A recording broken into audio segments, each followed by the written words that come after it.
So for the front of the alternator, there's going to be two 16mm bolts, this one the long one, and then the one on the very top of it, above that tensioner pulley. So just go ahead and undo those, and that's all that's holding in the front of the alternator. Here, so what you do, you press down on the bottom one when it's still on the car, and in this you're going to push up as much as you can. It's going to start hitting the alternator, but it'll give you just enough room when you're pressing up on it like this to hopefully pull this out. And then when you pull this out, you'll be able to access this bolt relatively easily. Just a 10 mil. And all I did was I used one of these, very simple. Just undo it, and you could actually just go tight and loosen it by hand. Alright guys, this one here, this power wire is it's like a plastic 16mm nut that you can just loosen,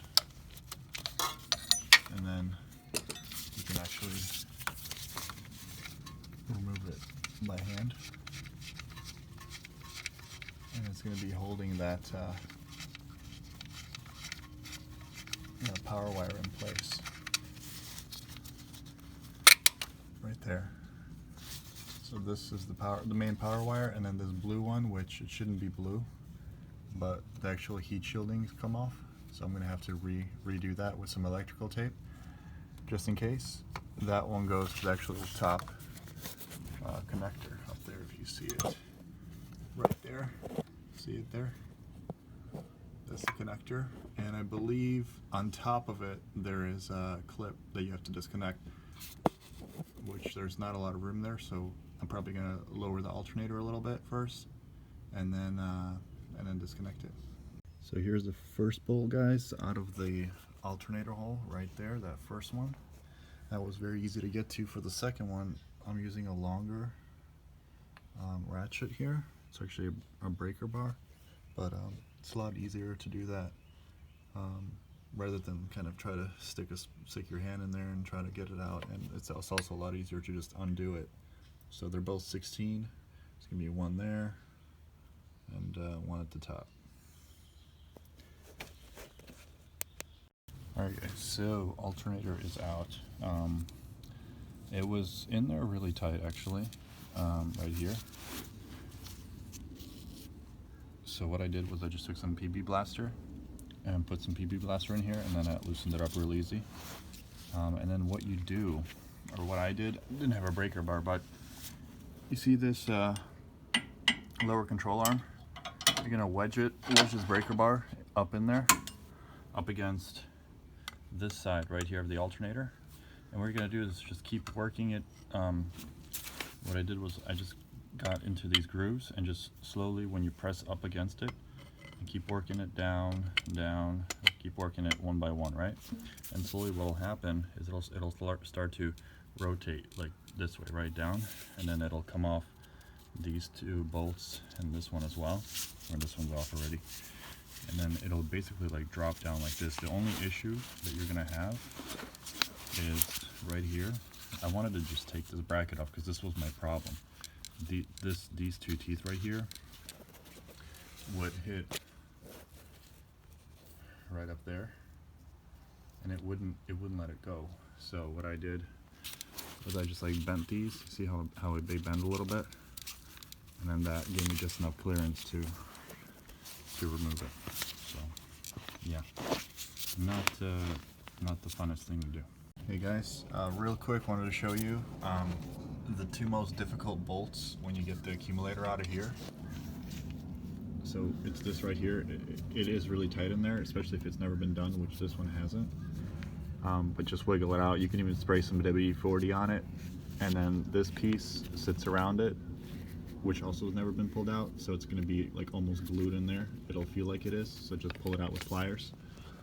And then on here, what you do is you bend this bottom part down, just bend it down a little bit, and then what you're going to do is this top part, basically you're able to, oops, sorry, you're going to be able to move this one like up like this and then out, and And see how the teeth are like at a 90-degree angle like that? So when you install this back, you're going to follow the same process as you did to remove it. But what we're trying to get at is that bolt right there, and obviously it's impossible to get with this in the way. So you can just now see how easy it is. You can just bend it back, and then it's right there. It's very easy to access it. 10mm. The other one that I was going to show you was on this side, right. Hold on. See, this is the bracket right there. See, like right there, that one. That's the other one that's a little bit difficult to remove, but remove that first. And then after you do that, do what I just told you. So this is the easiest way that I found to get clearance to that bolt so that you have access to the alternator itself. So just comparing these real quick side by side. See, this one's made in Poland. This one is the original one, made in France, but they look to be identical.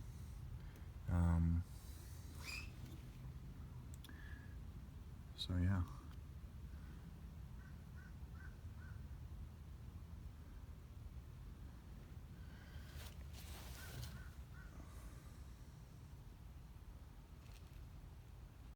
Okay guys, so remember how I showed you this connector wire? The heat shielding basically was so brittle that it just flaked off. So what I did was, if yours is doing the same, just go ahead and take electrical tape all the way from the top, or from the bottom to the top, and that'll make sure that it's the wire's not going to touch anything hot and melt away and cause a short. And then when you put this positive wire back on, we're going to be putting some dielectric grease on here, just in case, so you have, if there's ever any corrosion or anything like that, you're going to be good to go and have a solid signal to the alternator. Alright guys, so next, once you get that connector on, the top connector, which is behind here, up there, it just slides into place, and you should hear a click. After you do that, as I said before, we're going to apply this just regular dielectric grease to the contact, so that if you ever get moisture in there, it won't corrode. And basically that will slide into place on top of this guy. And then you're going to use that plastic bolt to tighten it down. Hey guys, kind of a weird issue I'm having. I don't know if anybody else has had this, but if you guys aren't able to align this back, like mine was slightly tilted over like that way, so I couldn't get that top bolt aligned, and both wheels are off the ground, none of them are touching, and so I thought it was something like that, so it wasn't. What I did was, you put a car jack like that, or anything that you have that can compress it, just push the sway bar out a little bit, sway bar link, and then what I'll do is it'll move the whole entire sway bar that way. That one you put on first, that one on fine, but then this bracket here would not go. So finally it went, but then it was too high.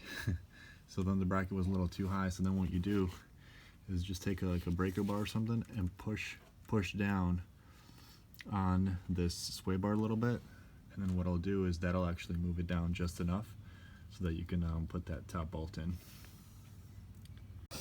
Okay guys, so that's funny, this little bracket's so difficult to put back. Anyway, what I did, I couldn't get it back, so you see these two clips right there on that top bracket, just take a piece of pliers, bend them out a little bit so that they're not at a 90-degree angle but like a 45, and it'll make your life so much easier to slide that bracket back in.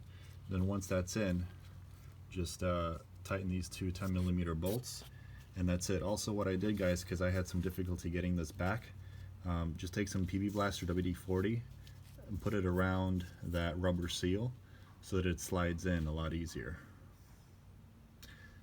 Also, put the belt back on,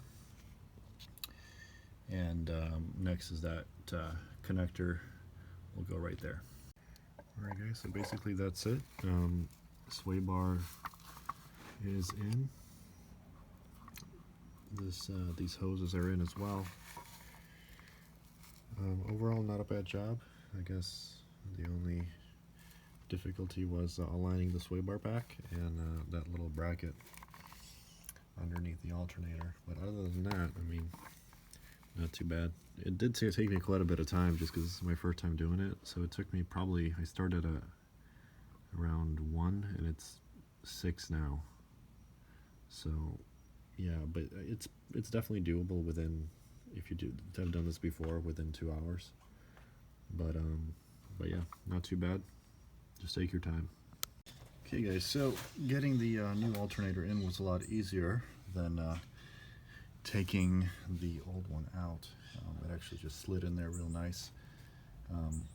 Put this bolt in first, just to kind of get it aligned, but don't tighten it all the way. Then tighten the top one all the way, and then when that one's tight all the way, you can go ahead and tighten this this bottom one as well.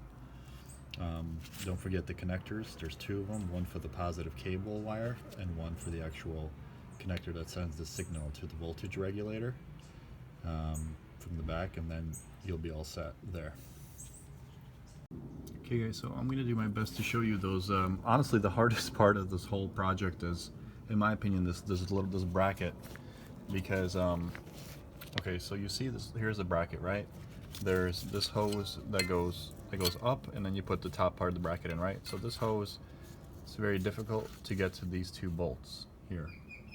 So here, one, and then there. So let me zoom in a little bit for you. So the easiest thing to do, tighten those bolts up, put only the bottom part of the bracket in, okay? And then don't put this bolt here, this one, don't put that bolt in yet. Because what it'll do is, see how if you press down on it, see it moves a little bit, and it'll give you just enough play to put in this top piece. This top piece goes in and then out. See, like the little teeth right there? It'll go in and out, and then you got 2 bolts on the bottom, remember those long ones? That tighten up so this gets held in place correctly.